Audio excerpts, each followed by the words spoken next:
Hello friends, तो आज हम देखते हैं कुछ केस लॉ जो 156, 160 एंड 164 पर है। तो पहला केस है सागरमहल बनाम राजस्थान राज्य।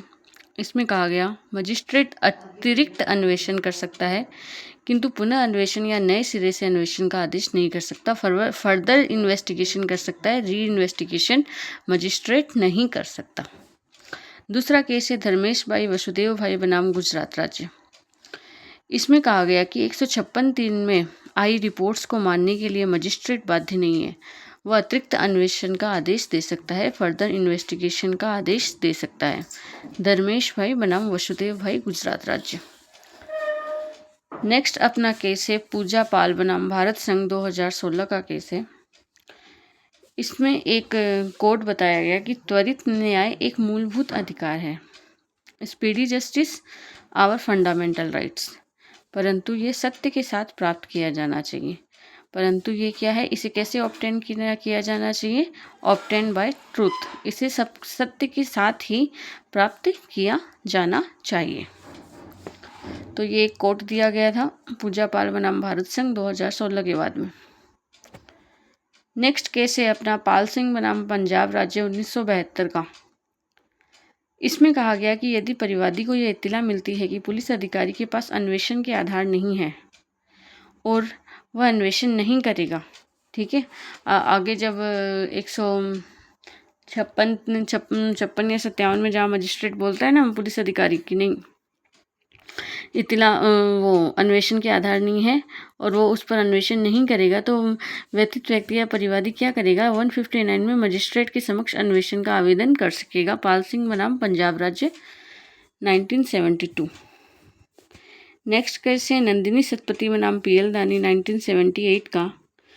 ये केस है सेक्शन 160 सीआरपीसी के ऊपर, ठीक है, जहाँ साक्ष्य लिया जाता है पुलिस अधिकारी के द्वारा।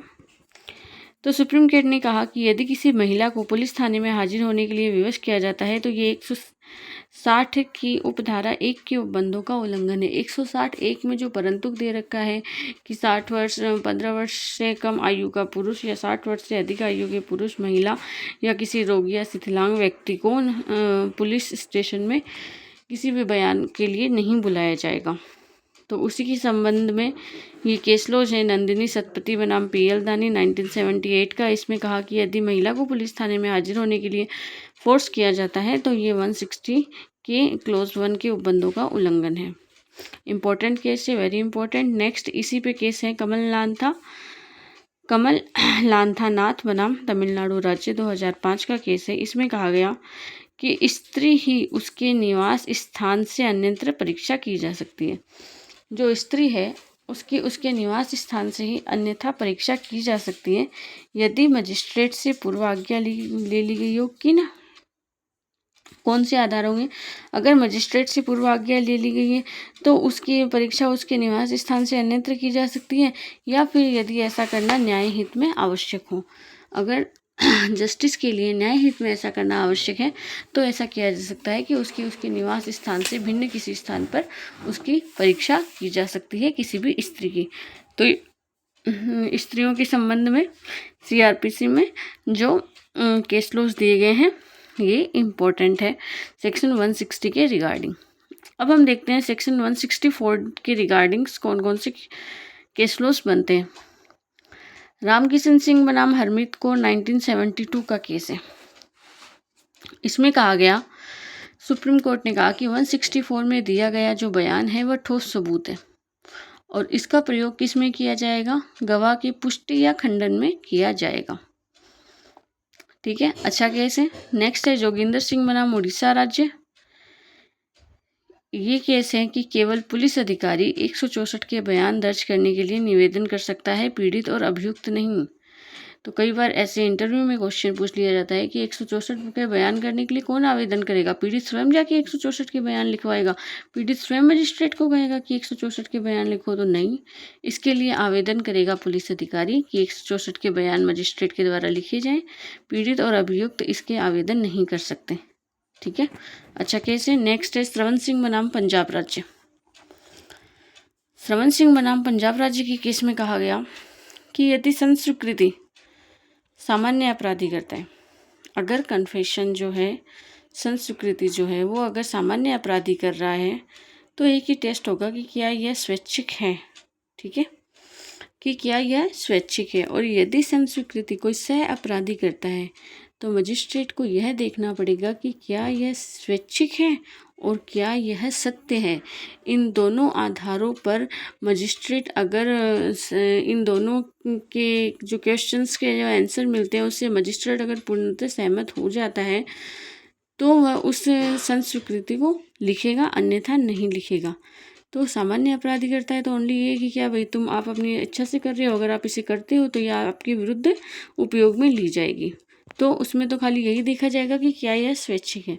परंतु यदि कोई संस्वीकृति कन्फेशन सह अपराधी कर रहा है तो उसमें मजिस्ट्रेट ये भी देखेगा कि क्या ये स्वैच्छिक है या फिर किसी दूसरे पक्षकार को फंसाने के लिए तो नहीं है।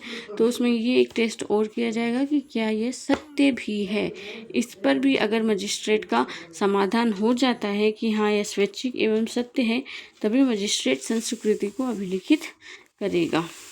इन दोनों आधारों पर मजिस्ट्रेट का समाधान होना आवश्यक है। नेक्स्ट केस है आबिद अली बनाम राज्य। आबिद अली बनाम राज्य के केस में कहा गया कि मजिस्ट्रेट द्वारा अभियुक्त को यह बताना आवश्यक नहीं होगा कि वह संस्वीकृति के लिए अपने अधिवक्ता की सहायता ले। 164 में यह कहा गया है ना कि अगर वो अपनी संस्वीकृति करता है तो उसे अपने अधिवक्ता की सहायता लेने का अधिकार है। लेकिन ये कोई मैंडेटरी प्रोविज़न नहीं है कि कोर्ट को अभियुक्त को बताना होगा कि अगर आप संस्वीकृति कर रहे हैं तो अपने अधिवक्ता से परामर्श लीजिए। इसके लिए कोर्ट बाउंड नहीं है।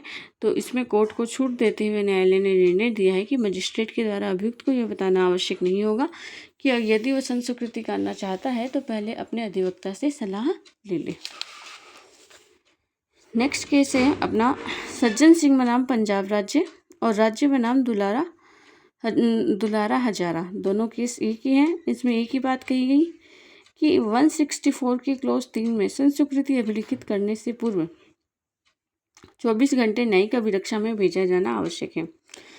अगर अभियुक्त व्यक्ति पीसी से आया, पुलिस अभिरक्षा से ही आया, और उस टाइम उसके आते ही उसकी संस्वीकृति अभिलिखित कर ली गई तो ऐसी संस्वीकृति मान्य नहीं होगी, क्योंकि पुलिस ने उस पर दबाव बनाया है, उसका मानसिक संतुलन ठीक नहीं है, उसे जो पढ़ाया गया है, जो बताया गया है वही वह संस्वीकृति के तौर पे बताएगा।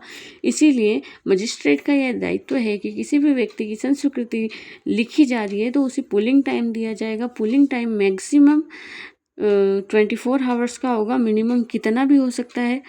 मैक्सिमम 24 आवर्स का उसे पुलिंग टाइम देना पड़ेगा, जिसमें कि वो समझ सके कि वो जिस चीज़ की संस्वीकृति कर रहा है, कन्फेशन कर रहा है, वो आगे जाकर उसके विरुद्ध काम में ली जाएगी। तो वो उसका मानसिक चेतन कितना है कि वो उस चीज़ को एक्सेप्ट करे या नहीं करे, या फिर संस्वीकृति करने से इनकार कर दे, ये उसकी खुद की विल के ऊपर है।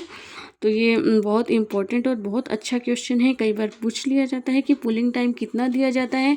दूसरा है कि पुलिंग टाइम का नॉलेज भी किसी को नहीं होता कि क्या पुलिंग टाइम दिया जाता है, क्या जैसी दी जाती है। तो यस ऑफ कोर्स कोई भी संस्वीकृति लिखने से पूर्व मजिस्ट्रेट का यह दायित्व है, यह कर्तव्य है कि वह संस्वीकृति करने वाले व्यक्ति को पुलिंग टाइम दे, जो मैक्सिमम 24 आवर्स का होगा। उसमें उसे जेसी में भेजे जहाँ पुलिस का कोई दबाव नहीं होता और उसे अपने आत्ममंथन करने का मौका मिल जाता है।